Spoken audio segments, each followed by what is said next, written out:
vayamos directamente a donde estábamos. Primera carta de Juan, capítulo 3. Y hoy vamos a estacionarnos en los versículos 2 y 3. Vamos a leerlo y de ahí vamos a pedir la dirección del Señor en esta tarde. Primera de Juan, capítulo 3, versículos 2 y 3. ¿Están ahí? Dice la palabra del Señor: amados, ahora somos hijos de Dios y aún no se ha manifestado lo que hemos de ser. Pero sabemos que cuando Él se manifieste seremos semejantes a Él, porque le veremos tal como Él es. Y todo aquel que tiene esta esperanza en Él se purifica a sí mismo, así como Él es puro. Oremos. Padre Celestial, te damos gracias. Gracias por tu presencia en medio de nosotros. Gracias por darnos el privilegio de poder adorarte como iglesia, hacerlo en espíritu y en verdad. Gracias, Señor, porque aun cuando nosotros te adoramos, tú devuelves esa adoración en bendición para nosotros también. Gracias, Señor, te damos porque así de bueno y misericordioso y bondadoso eres tú para con nosotros. Y en este momento que abrimos tu palabra, queremos reconocer que necesitamos tu ayuda para entenderla.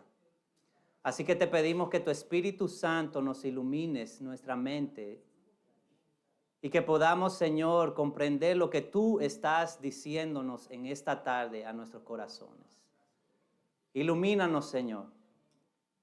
Y sobre todo, al salir de aquí, Padre, que el poder de tu Espíritu nos ayude a aplicar lo que estamos aprendiendo a nuestras vidas. Te lo pedimos en el nombre de Cristo Jesús. Amén. Amén. Hermanos, yo estaba pensando en lo que meditamos la vez pasada y se me vino algo a la mente al pensar en esto y quiero hacerlo de una manera ilustrada. Yo estaba escuchando a un maestro de la Biblia, él se llama R.C. Sproul, y él contaba una vez acerca de que él y su hijo estaban teniendo un debate. Su hijo en ese entonces era joven y quería crecerse el pelo, quería tener pelo largo. Y el debate era, el papá dice, no, la Biblia dice que no se puede tener pelo largo, que el hombre tiene que cortarse el pelo. Y él, no, pero entonces le pone la excusa, pero Jesús tenía pelo largo. Y entonces el papá sabiamente le dice, bueno, ¿tú sabes qué más? Jesús caminó por todos lados también, así que si tú necesitas un ride, vete caminando entonces si tú vas a crecer el pelo. Hermano, en una familia, cada miembro de la familia tiene privilegios y responsabilidades. Yo me pongo a pensar en mi contexto, en mi familia, cuando yo era más joven, cuando era un adolescente, yo me acuerdo que, me pongo a pensar y me acuerdo que yo tenía privilegios y tenía responsabilidades. Yo soy el único varón de mi familia, entonces en las familias hispanas, el varón a veces tiene privilegios que las mujeres no tienen. Y yo no sé si usted está de acuerdo o desacuerdo con eso, pero así era la cosa. Entonces, en mi familia yo tenía el privilegio de poder ir afuera, caminar solo al parque e ir a jugar básquetbol. Ese era uno de los privilegios míos. Pero vivíamos en un apartamento pequeño, solo de 2 habitaciones, y éramos 4 niños. Entonces a mí me tocó la responsabilidad de dormir en la sala.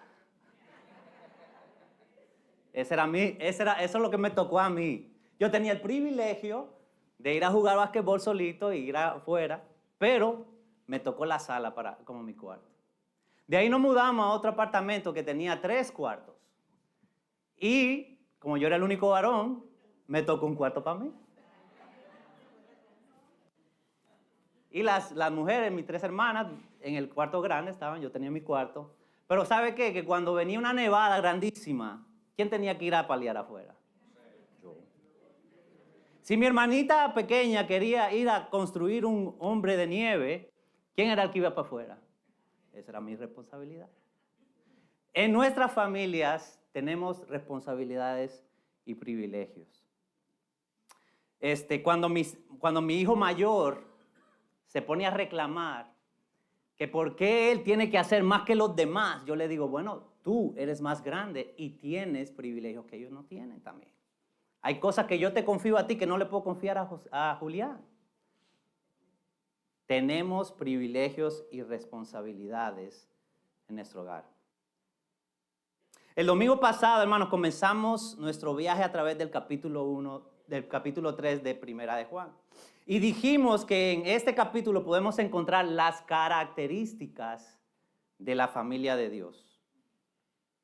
Y en nuestra primera parada en este viaje vimos que una familia de Dios está compuesta ¿por quién?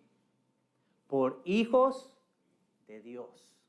Dígalo conmigo, hijos de Dios. ¿Puede alguien que no es hijo de Dios ser parte de la familia de Dios? No. La familia de Dios está compuesta por hijos de Dios. Y como en toda familia, los miembros de la familia de Dios tienen también privilegios y responsabilidades. Y la vez pasada, al nosotros responder la pregunta de ¿quién es un hijo de Dios verdaderamente? Vimos algunos de esos privilegios.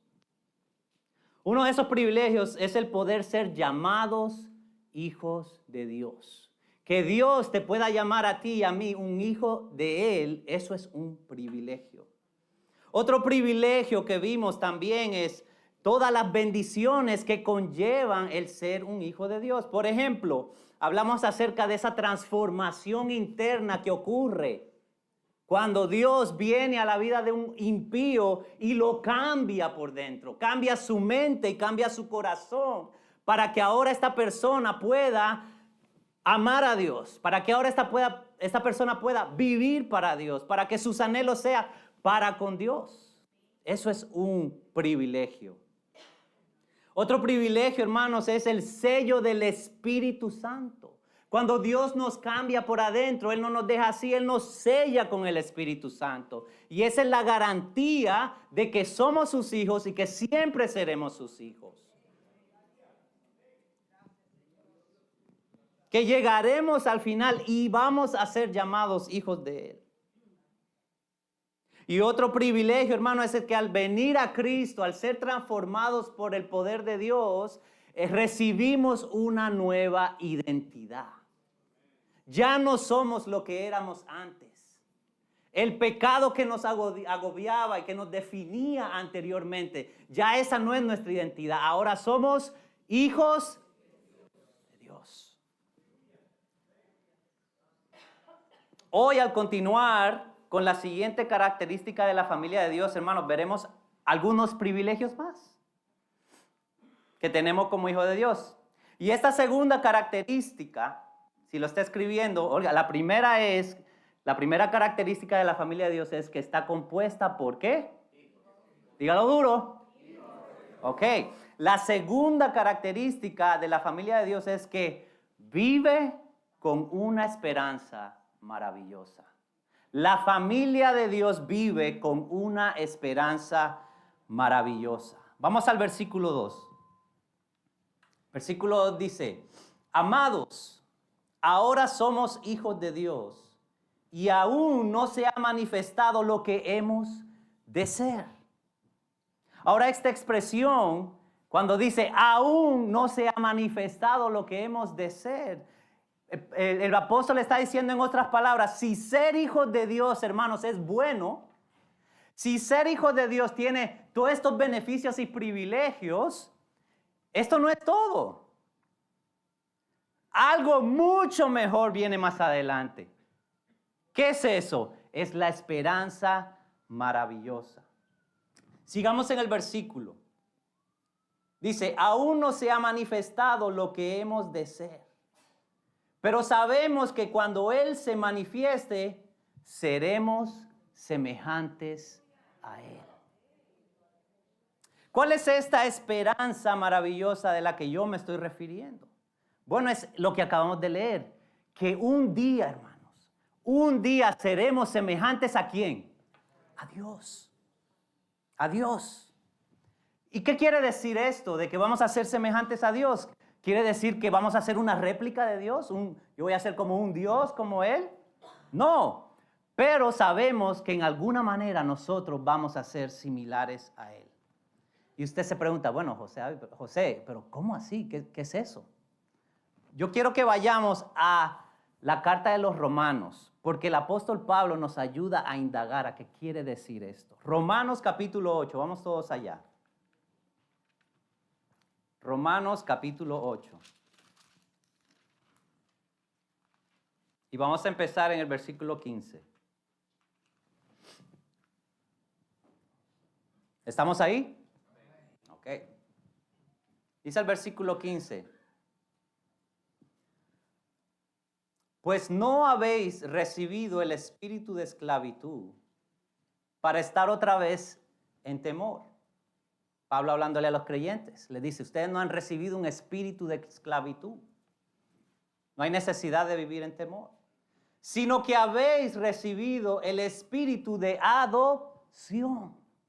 Y se acuerda que hablamos la vez pasada acerca de que cuando Dios nos salva, Él nos transforma por adentro y de ahí ¿qué hace más? Nos adopta.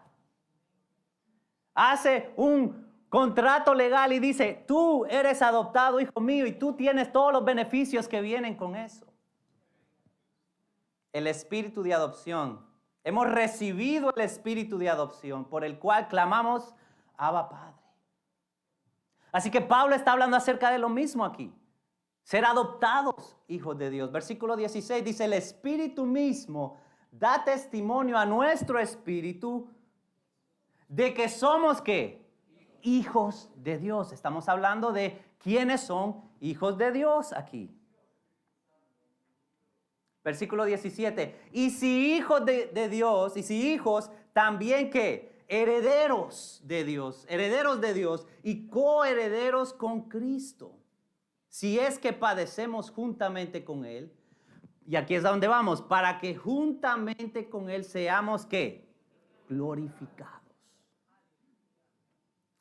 Estos versículos 15 al 17 nos dicen varias cosas bien importantes que tenemos que entender. Número 1, el verdadero Hijo de Dios tiene el espíritu de adopción. El Espíritu Santo vive dentro de ti y garantiza que tú eres un adoptado hijo de Dios. El verdadero Hijo de Dios es heredero de Dios. Hereda esas bendiciones y esas riquezas que encontramos en Dios. Y es coheredero con Cristo. Pero también es importante que notemos que el verdadero Hijo de Dios va a padecer con Cristo. El verdadero Hijo de Dios va a padecer con Cristo. Va a sufrir con Cristo. La vida cristiana no es un paseo de jardín de rosas. Va a haber padecimiento. Pero, y a donde quiero llegar es esto, el Hijo de Dios, el verdadero Hijo de Dios, va a ser glorificado en el futuro. Y la pregunta que nos hacemos ahora es, ¿qué quiere decir esto de ser glorificado? ¿Qué es esto? ¿Qué es esta palabra? ¿Qué quiere decir? ¿Qué es lo que está tratando de decir el apóstol? Bueno, sigamos entonces con el pasaje aquí. Versículo 18 dice, pues tengo por cierto que las aflicciones del tiempo presente no son comparables con la gloria venidera que en nosotros ha de manifestarse. Aquí el apóstol Pablo nos está poniendo dos cosas enfrente. Las aflicciones presentes y la gloria futura. Él compara las aflicciones de ahora que tenemos con una gloria que vendrá ¿cuándo? En el futuro. Yo le pregunto a usted, ¿cuántos tienen aflicciones aquí? Nadie levantó la mano. Pues todos también. ¿Cuántos sufren de enfermedades? ¿Cuántos sufren de dolores? ¿Cuántos tienen aflicciones emocionales? ¿Cuántos de ustedes o de nosotros sufrimos por ser cristianos en nuestros trabajos tal vez? O o tal vez nuestros compañeros de clase. Saben que soy cristiano y no me quieren dirigir la palabra. Saben que soy cristiano y no quieren juntarse conmigo porque yo no hago lo que ellos hacen. ¿Cuántos sufren aquí por criar a sus hijos en el evangelio? Especialmente en esta cultura donde estamos batallando día y noche con la enseñanza que le está dando, que es completamente contraria a lo que la palabra del Señor enseña. ¿Cuántos luchan con familiares que los rechazan o que se burlan de ellos porque son cristianos? Otra vez, ¿tiene aflicciones usted? Tenemos aflicciones en este mundo y vamos a tenerlas.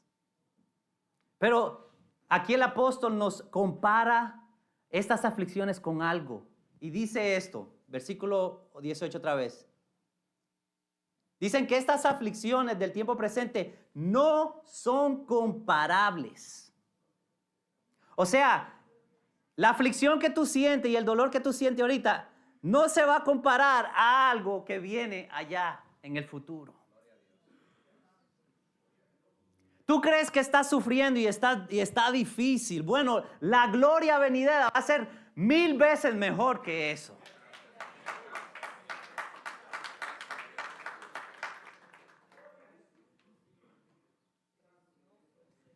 No se puede comparar el sufrimiento de hoy con lo cuánto vamos a estar abrumados, maravillados, gozosos cuando estemos en la gloria con Dios.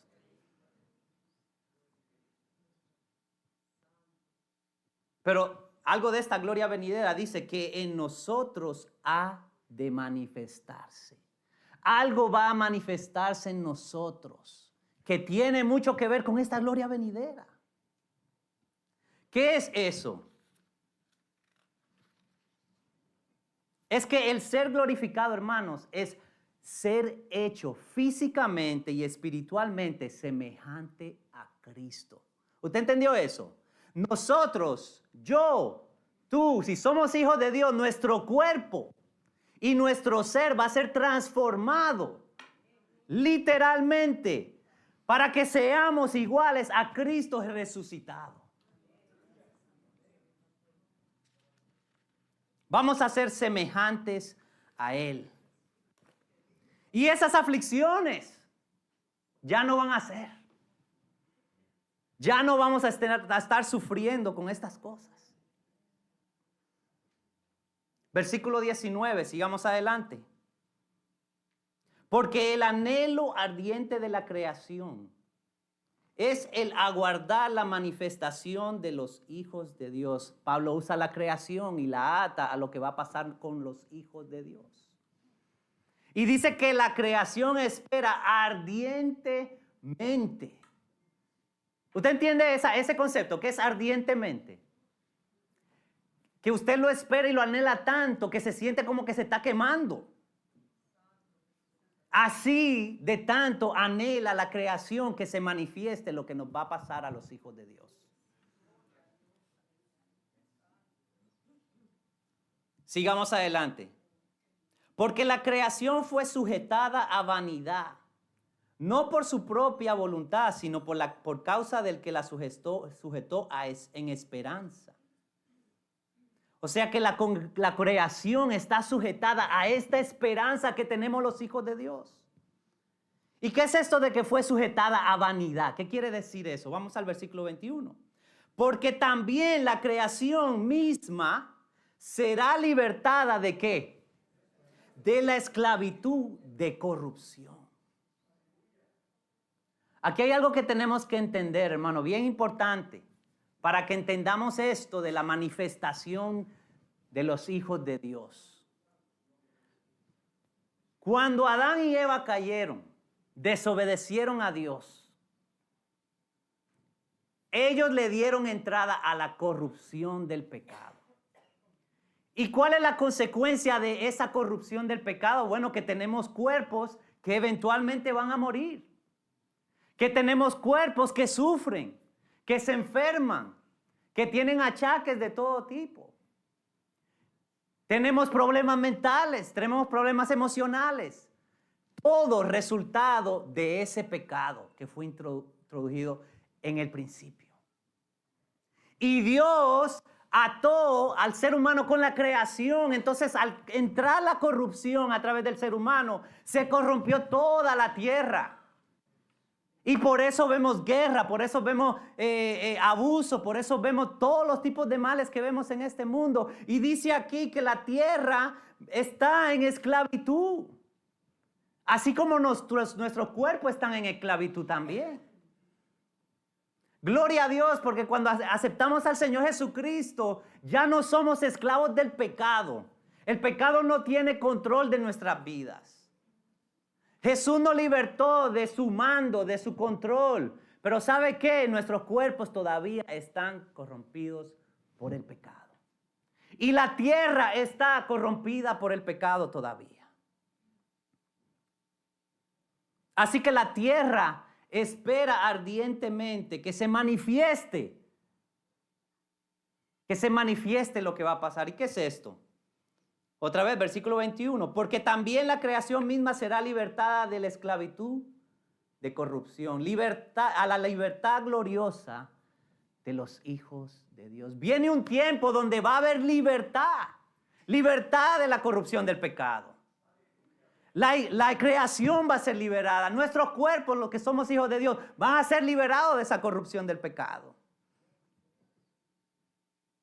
La libertad gloriosa de los hijos de Dios. En otras palabras, hay una corrupción en nuestros cuerpos por el pecado y un día seremos liberados de esta corrupción juntamente con la creación.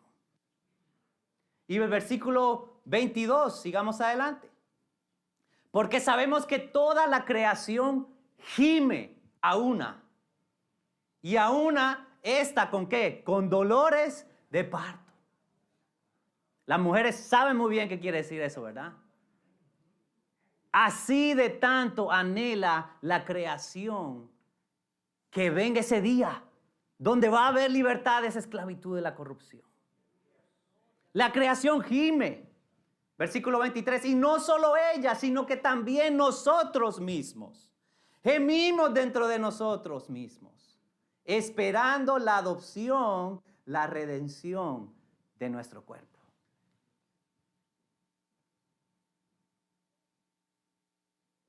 Dice aquí, nosotros mismos que tenemos las primicias del Espíritu Santo. ¿Quiénes son los que tienen las primicias del Espíritu Santo? ¿Usted sabe quiénes son? Los hijos de Dios. Los hijos de Dios. Los hijos de... Yo no sé si a usted le sucede pero usted anhela ese día cuando Cristo va a venir, cuando ya estas cosas que nos hacen sufrir van a desaparecer. ¿Usted lo anhela? Yo lo anhelo. Los hijos de Dios, las primicias del Espíritu, también gimen por la redención de nuestros cuerpos. Vendrá un día cuando seremos glorificados, seremos hechos semejantes a Jesús. Seremos semejantes a Cristo con un cuerpo físico libre de la corrupción del pecado. Dios nos hará libre totalmente de la presencia del pecado en nuestras vidas. Ahora, yo quiero que usted sea un poquito práctico en esto. Yo sé que suena un poquito teórico. Así que le voy a hacer una pregunta. ¿Usted algún día se ha puesto a imaginarse un mundo sin pecado? Imagínese un mundo sin pecado. ¿Cómo sería? No necesitaríamos hospitales. No cáncer. No problemas de salud como lo que estamos batallando. ¿Qué más? No necesitamos policías. ¿Ok? Podemos dormir en nuestras casas con las puertas sin seguro. No va a haber guerra. ¿Usted se ha puesto a imaginar cómo va a ser ese día? Yo me gozo, yo no hago esto, yo gimo, Señor, ven ya, ven ya. Yo quiero ver ese día. Yo quiero ver ese día donde todas estas cosas van a acabar. Dice el versículo.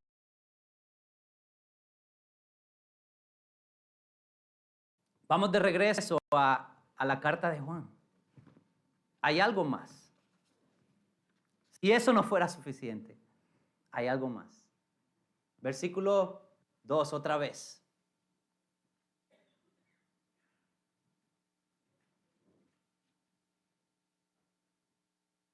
¿Estamos ahí? Dice, amados, ahora somos hijos de Dios y aún no se ha manifestado lo que hemos de ser, pero sabemos que cuando Él se manifieste, seremos semejantes a Él. ¿Por qué? Porque le veremos tal como Él es. Parte de esa esperanza maravillosa, hermanos, es que vamos a ver a Dios tal como es. Como que yo estuviera viendo a usted, así mismito. Vamos a ver a Dios tal como Él es. Y usted dice, tal vez se puede preguntar, ¿cuál es la gran cosa de poder ver a Dios tal como Él es?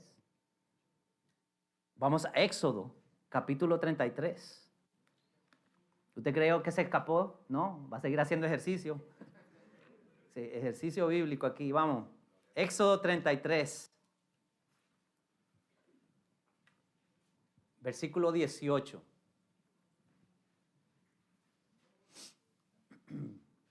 Para darle un poquito del contexto, Moisés acaba de llevar al pueblo Israel al monte Sinaí. Están en las faldas del monte Sinaí. Eso queda por ahí por Arabia Saudita, si usted sabe su geografía un poquito, ¿ok? Están a las faldas del monte Sinaí.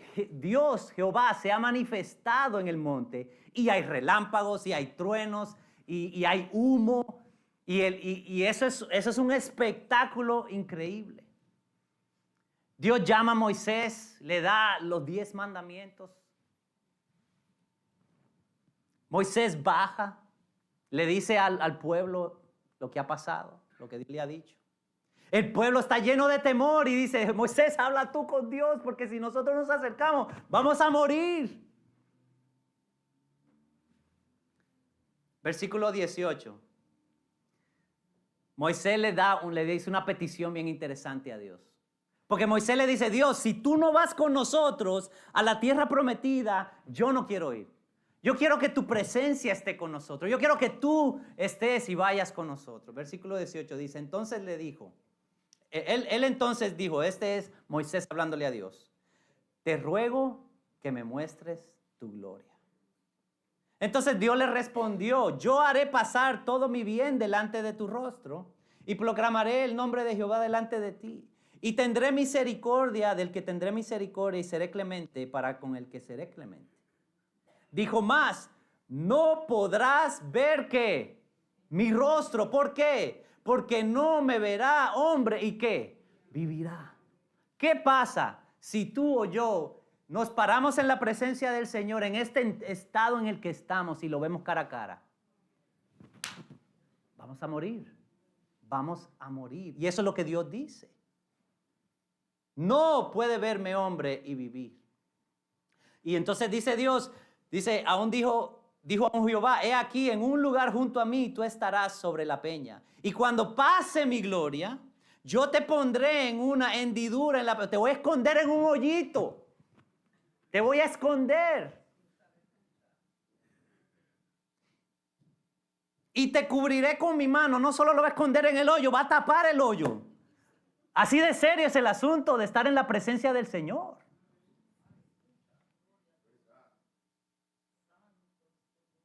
Después, dice, hasta que haya pasado y después apartaré mi mano y verás mis espaldas.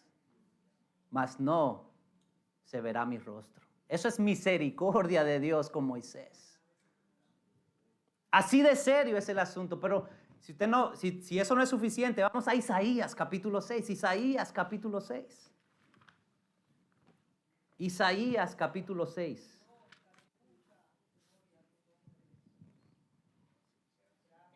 Versículo 1. ¿Estamos ahí?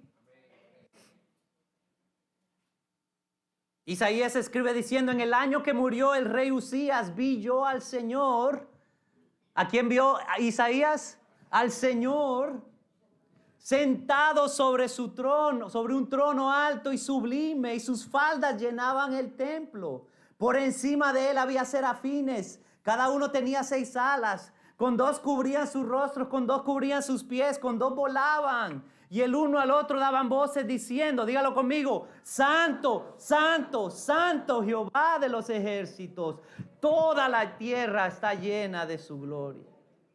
Y los quiciales de las puertas se estremecieron con la voz del que clamaba, y la casa se llenó de humo. Entonces dije, dice el profeta Isaías. ¿Qué dijo el profeta Isaías? ¡Ay de mí, que soy muerto! ¿Por qué? Porque siendo un hombre que inmundo de labios y habitando en un pueblo que tiene labios inmundos, ¿qué pasa? Han visto mis ojos al Rey Jehová de los ejércitos. ¿Cuál es la gran cosa de ver a Dios frente a frente, hermano? Hay una gran cosa. Vemos aquí en Éxodo que cualquiera que vea a Dios frente a frente no vive para contarlo. Vemos en Isaías que si ven que Dios es tan santo que ver su gloria sería una segura sentencia de muerte. ¿Por qué? Por el pecado que hay dentro de nosotros. Y eso es lo tremendo acerca de nuestra esperanza, hermanos. Yo sé que esto suena medio, como dicen en inglés, gloomy, pero aquí hay algo por qué gozarse. ¿Sabe por qué? Un día seremos hechos adecuados para el cielo. En inglés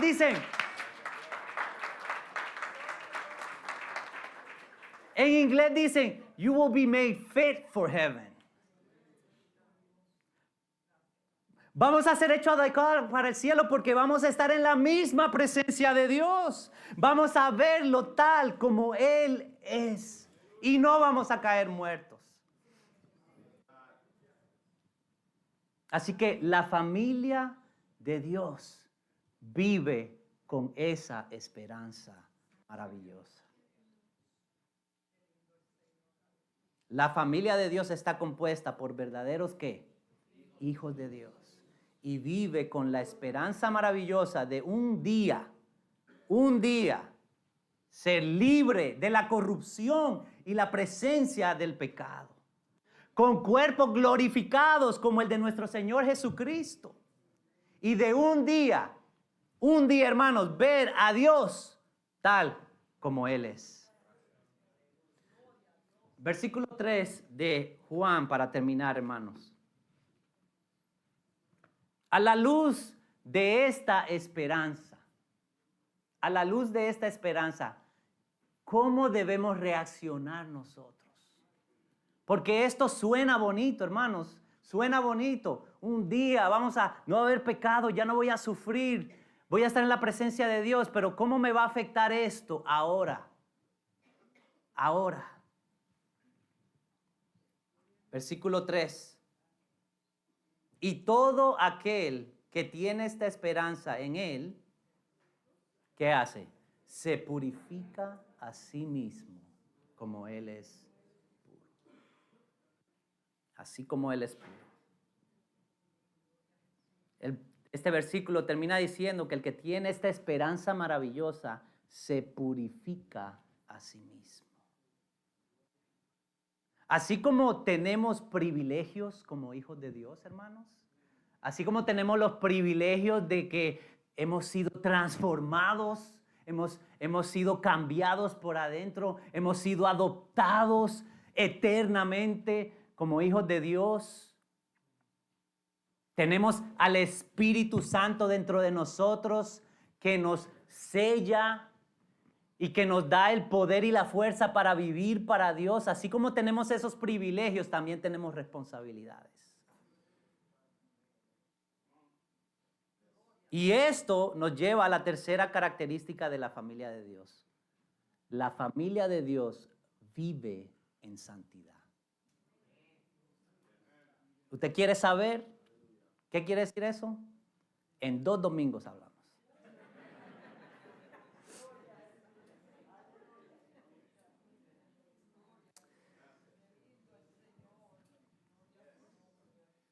Yo le pido que usted cierre sus ojos y medite por unos cuantos segundos acerca de lo que acabamos de hablar. Meditemos acerca de lo que la palabra del Señor acaba de decirnos a nosotros.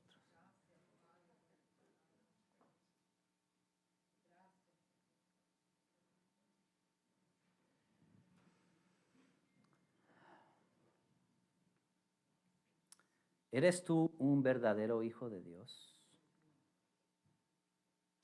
¿Eres tú un verdadero discípulo de Cristo?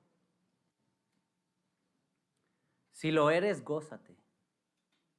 Gózate porque un día el gozo y la alegría que tendremos en la gloria venidera sobrepasará muchísimo más todo dolor, angustia o aflicción que podamos experimentar en esta vida. Gózate porque el Espíritu de Dios que mora dentro de nosotros garantiza que llegaremos allá, que llegaremos a ese día. Y cuando estás sufriendo en este mundo, recuerda que tienes una esperanza maravillosa.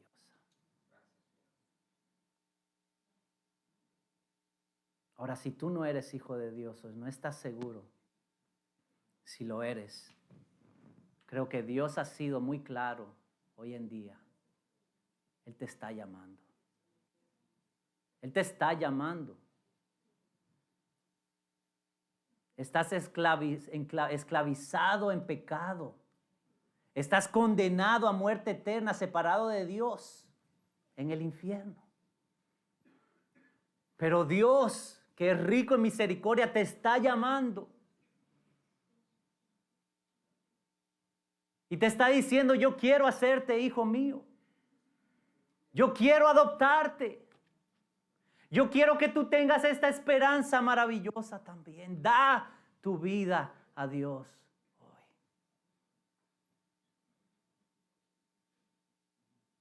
Tal vez no has aceptado al Señor, tal vez te has alejado y necesitas reconciliarte. Este es tu día de reconciliación. Así que si ese eres tú, aquí presente o por la cámara, ora esto conmigo. Padre, yo reconozco que soy pecador, que necesito salvación. Yo reconozco que sin ti soy esclavo del pecado. Yo me arrepiento de mi pecado y me rindo a ti. Yo te entrego mi vida, Señor, y pongo mi confianza en el sacrificio que Cristo hizo para perdonarme, para limpiarme de todo pecado, para transformarme y darme una nueva identidad.